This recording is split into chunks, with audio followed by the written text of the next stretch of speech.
नमस्कार साथियों, स्वागत है आपका सीमेंट प्रभावित जन कल्याण सोसाइटी में। मैं संयोजक संदीप ठाकुर। दोस्तों, आज हम बात करेंगे स्थानीय विधायक भाई संजय अवस्थी जी ने जो सवाल उठाया विधानसभा में। हर्षवर्धन चौहान उद्योग मंत्री जी ने जो कहा 70% रोजगार देने के बारे में, और तीसरा हिमाचल सरकार से, जिसमें सीएम मुख्यमंत्री जी से हम कुछ सवाल करने वाले हैं। देखिए दोस्तों, आपने देखा 125 दिन तक हमारा ये लगातार धरना चलता रहा संगोई धार में अंबुजा अडानी सीमेंट की तबाही के खिलाफ।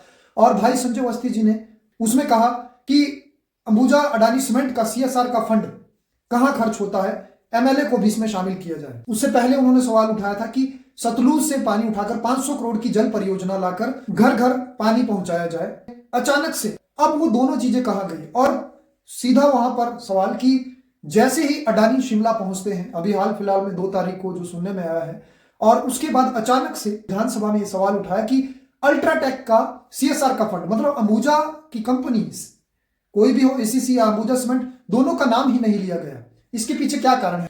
और अडानी का आना और ये अंबुजा का नाम गुम हो जाना, ये सवाल आपसे जनता करना चाहती है। और क्योंकि आपको अर्की की जनता ने, हम लोगों ने, माननीय विधायक जी आपको जिताया है और आपको वोट दिए हैं। माना कि आपका 1.5 साल बाकी रह चुका है, लेकिन सवालों का जवाब आपको देने पड़ेंगे कि क्यों आपने दारलाघाट अंबुजा सीमेंट की सीएसआर की फंड की बात नहीं की, क्यों आपने रोजगार की बात नहीं की, क्यों धरने की। उसके बाद हम ये सीधा आपसे सवाल करते हैं कि आपने क्या कारण रहा, क्योंकि अडानी भी हाल फिलहाल में आया, क्या कोई मीटिंग तो नहीं हो गई? ये सवाल हम करना चाहते हैं आपसे। दूसरा, अभी माननीय उद्योग मंत्री जी आपसे हम मंडी में मिले और आपने स्वयं ये कहा कि हाँ, आप खुलकर विरोध कीजिए, लेकिन आपने भी वो कहा कि हाँ, हम 70% रोजगार की बात करेंगे। हम तो यही शिकायत लेके आ रहे हैं बार बार। गवर्नर हाउस हम गए, वहां पर भी हम रोजगार की बात कर रहे हैं कि रोजगार नहीं दिया हिमाचलियों को, और हम पहाड़ों से रातों की माइनिंग और जानलेवा ब्लास्टिंग और अंबुजा के सारे काला बाजारी की बात कर रहे हैं। लेकिन आपने भी सर ये नाम नहीं लिया कि हमारे पास कोई लोग आए, उन्होंने सवाल उठा, आपने विधानसभा में नहीं कहा। ये भी हम सवाल करते कि आप क्यों चुप्पी साधी। और तीसरे, माननीय मुख्यमंत्री जी की हम आपके पास भी पहुंचे और आपकी भी चुप्पी इस विषय में देखी गई।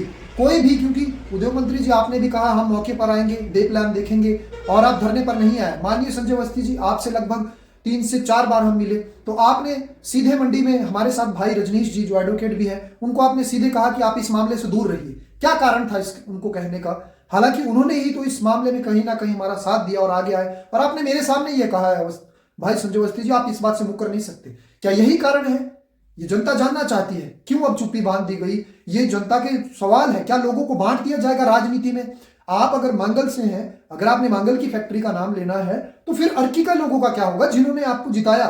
ये बहुत गंभीर सवाल है, इसका जवाब जनता मांगती है आपसे। और हम ये कहना चाहते हैं कि ये लोगों को बांटा नहीं जाएगा, अलग अलग जगहों पे बांटा नहीं जाएगा कि ये अर्की के हैं, ये मांगल के हैं। ये राजनीति नहीं चलेगी, आपको इसमें जवाब देना होगा। और इसमें अभी न्यायालय में ये मामला जा चुका है, वहां पर भी दूध का दूध पानी होगा। क्या ये कोई षड्यंत्र है? और सबसे बड़ा सवाल उस मीडिया का जिसने ये न्यूज छापी, उनको 21 तोपों की सलामी, जिसे चौथा स्तंभ कहा जाता है मीडिया को, उन्होंने किस तरह से कॉलम बनाया है, हेडलाइन, कि उद्योग मंत्री जी ने ये 70% नौकरियां देने की बात कही, जो कि हम इतने समय से उठा रहे हैं, और कि संजय अवस्थी जी ने अल्ट्राटेक का। अब मैं उन मीडिया हाउस से भी कहना चाहूंगा, चाहे कोई भी हो, देश में जो बिकाऊ मीडिया है उन सबसे कहना चाहूंगा, लेकिन जो ईमानदार भी है उनको नहीं, लेकिन कुछ है ईमानदार भी, लेकिन उनसे मैं कहना चाहूंगा कि क्या ये आप एक रेनोवेट करके, एक सजाकर हमेशा न्यूज छपाएंगे? क्या सच कभी सामने नहीं आएगा? ये सवाल है। ये सीधा का सीधा चोट है लोकतंत्र पर, ये सीधा चोट है सवालों पर, जो सीधे सवाल राजनेताओं से और कहीं ना कहीं उन अधिकारों को लेकर जनता करती है, जिनको दबाया जाता है मीडिया द्वारा, जिनको दबाया जाता है राजनीति द्वारा। क्या ये राजनीति का कोई प्रोपेगेंडा है? अभी 1.5 साल है माननीय विधायक संजय अवस्थी जी, आपको सीधा हम ये कहते हैं, ये राजनीति नहीं चलेगी। आपसे सवाल करती है अर्की उपमंडल की दाड़लाघाट अंबुजा सीमेंट के पास जो 5 पंचायतें हैं, उनमें मांगू और संगोई इलाके के लिए 100 करोड़ का लगभग माइनिंग फंड आया था, जिसके लिए आपको जनता ने जिताया था, वोट दिए थे। उस फंड का क्या हुआ? अगर आपने पहले सवाल उठाया था सीएसआर फंड का विधानसभा में, उसका क्या हुआ? क्या आपको इन्वॉल्व कर लिया गया? हम उद्योग मंत्री जी से भी सवाल करना चाहेंगे, क्या उनको उसका लेखा जोखा दिया गया? उसके बाद अगर दिया गया तो उसके बाद चुप्पी क्यों हो गई? ये सवाल है, सवालों का जवाब जनता मांगती है आपसे। ज्यादा से ज्यादा दोस्तों वीडियो को शेयर करें, और आपकी क्या प्रतिक्रिया है आप इसमें अपना कमेंट, अपनी राय जरूर दें, और इतनी ज्यादा इस वीडियो को शेयर करें कि ये कहीं ना कहीं ये हर उस अधिकारी तक पहुंचे, हर उस राजनेता तक पहुंचे, हर उस सिस्टम तक, मीडिया तक पहुंचे जो कहीं ना कहीं चुप्पी साध कर बैठ जाती है बड़े बड़े अडानी लॉबी के खिलाफ और गुंडई के खिलाफ। जय हिंद, जय हिमाचल।